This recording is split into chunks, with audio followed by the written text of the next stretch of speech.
Привет всем, кто любит спорт. В эфире канала «Россия-24», выпуск программы «Мастер спорта». В студии Вячеслав Ильин.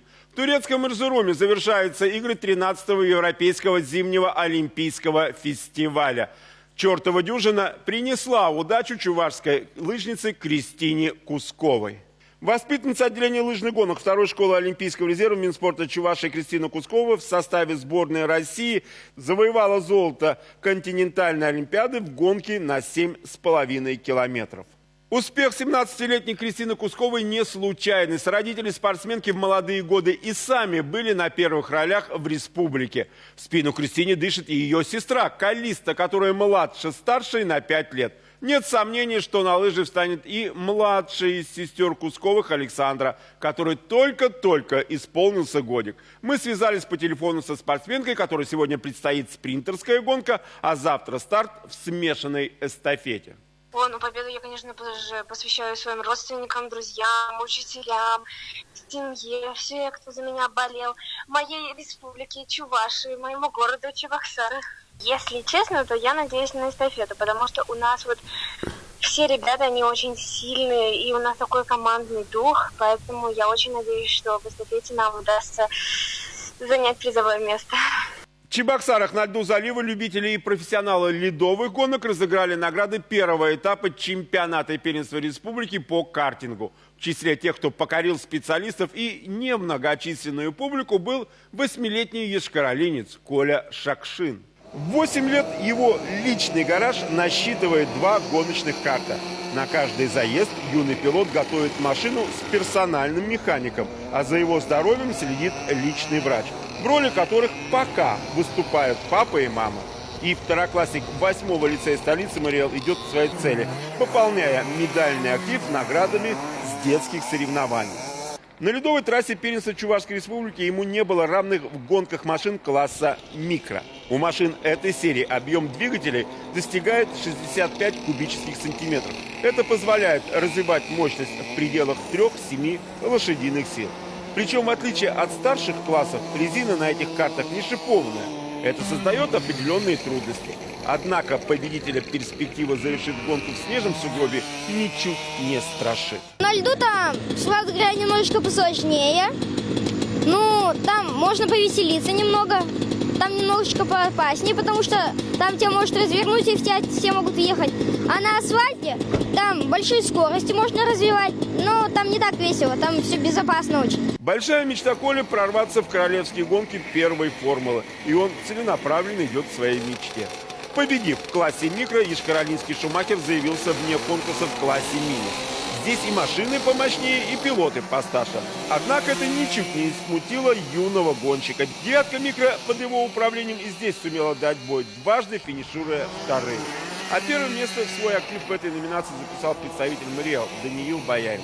Кстати, соседи сумели победить 5 из 8 определенных регламентом классов картинга. 2 победы на счету гонщиков из деревни Москокосы Маргаушского района. Артем Гаврилов и Владимир Майков были первыми в номинации «Юниор» и КФ-2 соответственно. Еще одну медаль в копилку хозяев чемпионата принес новочебоксарец Даниил Васильев, ставший первым в классе «Национальный». Сегодняшний день на первом этапе чемпионата первенства Чувашской республики 69 машин. Следом за картингистами пойдут уже взрослые участники. Это чемпионат Чувашской республики по ралли-спринту, который состоится у нас 19 февраля. И будет закрывать наш ледовый сезон. Это 26 февраля Кубок России по ледовым гонкам. И крайний этап – это 5 марта 2017 года, где у нас состоится финал Кубка России по ледовым гонкам. Пример ледовых гонщиков, которые не сбрасывают скорости на виражах, вполне мог бы пригодиться чебоксарским богатырям, выступающим в первенстве высшей хоккейной лиги России. Накануне команда вернулась из Самары. Визит к военным летчикам, увы, радостным не назовешь. Мы дважды уступили в гостевом туре, причем с обескураживающим счетом 0-6 и 1-5. Потерянные очки опустили нашу дружину в турнирной таблице с 6-й строчки на 8-ю. И хотя плотность в этой зоне высока, однако, учитывая календарь игр, положение чебоксарских муниципалов крайне неустойчивое. В заключительных 3 турах мы играем дома с ростовскими кондорами и тамбовскими волками, а на выезде с саранскими лисами. Так что каждое добытое очко ныне дорогого стоит. Ближайшая игра чебоксарских богатырей в субботу, 18 февраля, начало в 13:00. Поддерживать профессионалов с трибун Чебоксар-арена будут и участники первенства Чувашии по хоккею с шайбой, играющие в дивизионе «Любитель». Кстати, в числе тех, кто бьется за медали республиканского достоинства, есть и весьма титулованные игроки. Так, новичок первенства республики по хоккею с шайбой, заявленный в дивизионе «Любителя», дружина Чувашского госуниверситета «Мамонты», заявили в своем составе Александра Афиногенова. 83-й номер синих, получивший первое хоккейное образование в школе Новочебоксарского «Сокола», в свои 20 лет имеет за плечами опыт выступления в юношеском составе Нижегородского «Торпеда» и молодежной хоккейной лиги России в составе Саровской «Ракеты». Так что на ледовой площадке 20-летний студент кооперативного института выступает в роли этакого дядьки от хоккея. Ребят стараются, хоть мало нас, но все равно серьезно относятся к этому. Молодежный задор университетской команды отчасти нивелирует отсутствие игрового мастерства. Хотя старшие товарищи по дивизиону скидки новичку не дают. Вот и на сей раз матч против одного из лидеров команды «20 век» завершился для синих со счетом 3-8. Однако в плюс себе студенты могут записать первый период, который они сумели завершить в ничью 1-1. Что же касается задач на дебютный сезон, то они весьма прозаичны. На первый сезон мы поставили задачу выйти в плей-офф, выступить довольно-таки неплохо. Ну, пару игроков со спортшколы есть, именно с Новочебоксарской. Воспитанники наших заслуженных тренеров. Ну и продолжаем работаем, бьемся. После 11 матчей «Мамонты» имеют в своем активе 4 победы, в турнирной таблице первенства держатся на 5-м месте. За счет лучшего соотношения забитых и пропущенных шайб. Вполне естественно, в роли лидера выглядит и столичный ТуЗ. Строители, чье преимущество от ближайшего преследователя «Спартака» составляет 10 очков, по всей видимости, к играм плей-офф подойдут на первом месте. А вот кому бы неплохо набраться игрового опыта, так это «Востоку». Команда на игру против «Спартака» выходила в роли фаворита, переиграв «Гладиаторов» в первом круге по буллитам. Правда, ответ не заставил себя долго ждать. Потерянные 2 очка красные компенсировали разгромным счетом 8-3. Победные 3 очка позволили красно-белым занять вторую строчку в дивизионе. Мы всегда настраиваемся на победу. У нас нет так, что команда слабая, мы настраиваемся послабее, команда сильная, настраиваемся посильнее, мы всегда настраиваемся, всегда стараемся победить. А сколько всего команд и в каких дивизионах оспаривают награды хоккеисты чемпионата и первенства Чувашии, статистику нам озвучил президент профильной республиканской федерации. У нас 32 команды играют в 4 дивизионах. Понятно, что дивизионы разбиты по силам команд. В настоящее время проходит игра, это дивизион «Любитель», сильнейший дивизион Чувашской республики, в котором участвует 8 команд. Хочется надеяться, что сезон следующий покажет, что команд у нас будет больше в этом дивизионе. Но будем расти в этом направлении, будем двигаться вперед. И в завершении хоккейной темы мы обратимся к чемпионату школьной хоккейной лиги. Команды уже пересекли игровой экватор, и пора делать первые прикидки перед матчами плей-офф. Напомним, в нынешнем сезоне в 2 дивизионах «Восток-3» и «Союз-9» борьбу за суперпризы ведут уже не 16, а 24 команды. Мы побывали на календарном матче, в котором титаны 63-й столичной школы принимали на своей площадке дружину «Север» из первой гимназии. Для хозяев игровой площадки нынешний сезон уже второй в чемпионате школьной хоккейной лиги. В первом розыгрыше Кубка Николаева «Титан» занял 7-е место из 8 школьных хоккейных дружин, играющих в дивизионе «Союз-9». И понятно было желание белых вторую попытку завершить с лучшим результатом. Поддержать альгешевцев приехал председатель попечительского совета ШХЛ Олег Куртунов. Но молодцы, все-таки, несмотря ни на то, что не получается, но стараются, стремятся.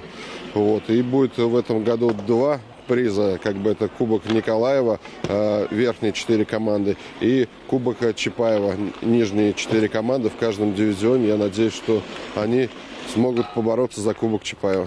На стороне титановцев, помимо преимущества домашней площадки, была и поддержка зрителей. Правда, силу второклассников 63-й школы, пришедших поддержать своих старших коллег, хватило лишь на первый период, который, впрочем, закончился с сухим счетом 0-0. Оказалось, любовь к команде не случайна. Я играю в хоккей, хочу попасть в команду. Учитывая все факторы, казалось, белым добыть победу не составит большого труда. Однако не зря в мужской спортивной игре все решает характер. И крепче в этот день он оказался у синих. Подопечные Андрея Митрофанова, сделав ставку на оборону, не просчитались.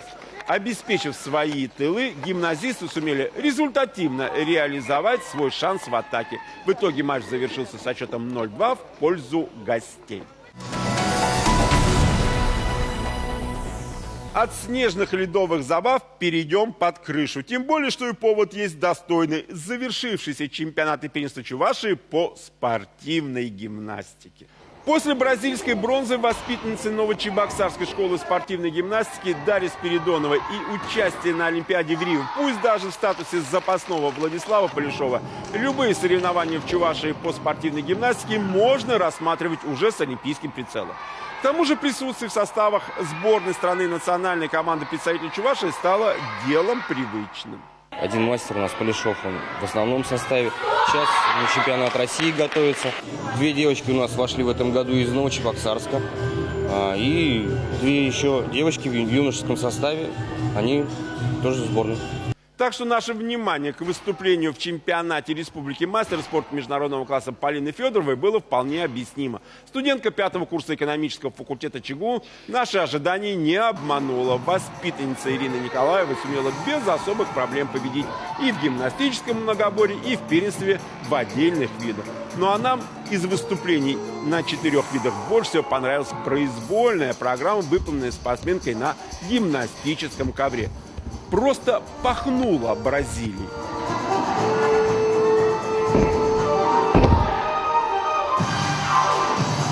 Эта музыка действительно была подготовлена для Рио, но не именно для меня.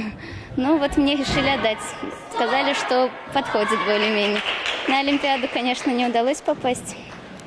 Ну, естественно, сожалею. Сейчас нахожусь в резерве основного состава. Конечно, на сами сборы не вызывают, но если оставили в списках, значит, может быть, еще есть надежда, шанс куда-то попасть. За выступлениями Полины внимательно наблюдала Лейла Васильева. 10-летняя подопечная первой Новочебоксарской спортшколы на нынешнем первенстве республики сумела не только выиграть многоборье по программе 2-го взрослого разряда, но и пройти в финалы во всех видах. Однако во второй соревновательный день у ученицы Натальи Ильичевой со снарядами просто не заладилось. Падение на опорном прыжке, слет с перекладины на брусьях. В общем, попасть в число призеров на сей раз юному дарованию не удалось. Причины нам объяснил наставник. Мы решили попробовать новые элементы, причем и на прыжке, и на брусьях, но немножко не справилась. Хотя, в принципе, этого можно было ожидать, потому что с этой программой, которую сегодня мы ей составили, первый раз она выступает. Кстати, то, что не удалось завоевать очередные медали, гимнастку ничуть не расстроило. И зная характер, спортивный тренер ничуть не сомневается в том, что падение лишь заставит ее воспитанницу активнее работать на тренировках. Ведь Лейла видит себя в гимнастике. Я летом видела Дашу и с ней фотографировалась, и с ней разговаривала. И я смотрела ее бревно, комбинацию, и похлопала ей, потому что было красиво очень. А кто такая Даша? Олимпийская чемпионка. Этот сюжет завершает сегодняшний выпуск нашей программы. Впереди вас ждет анонс спортивных мероприятий предстоящих выходных дней. Они будут очень насыщенными. Я же с вами прощаюсь до следующей недели. Всего вам доброго и занимайтесь спортом. 18 февраля для физкультурников единый республиканский день здоровья и спорта. 18 февраля в поселке Кудеси соберутся сильнейшие лыжники республики, которые разыграют награды чемпионата и первенства Чувашии в спринтерской гонке. 18-19 февраля Ледовый дворец Чебоксара-Арена, первенство высшей хоккейной лиги. Команда Чебоксара принимает коллег из Ростова-на-Дону. 18-19 февраля физкультурно-спортивный комплекс «Мариинский». Открытый чемпионат и первенство республики по панкратиону. В поселке Ибресе 18 и 19 февраля пройдет чемпионат и первенство России по зимнему триатлону. 19 февраля акватория Чебоксарского залива открытый чемпионат республики по автомобильному спорту. 19 февраля в Центре зимних видов спорта лыжники разыграют награды чемпионата и первенства республики в гонке «Персьют».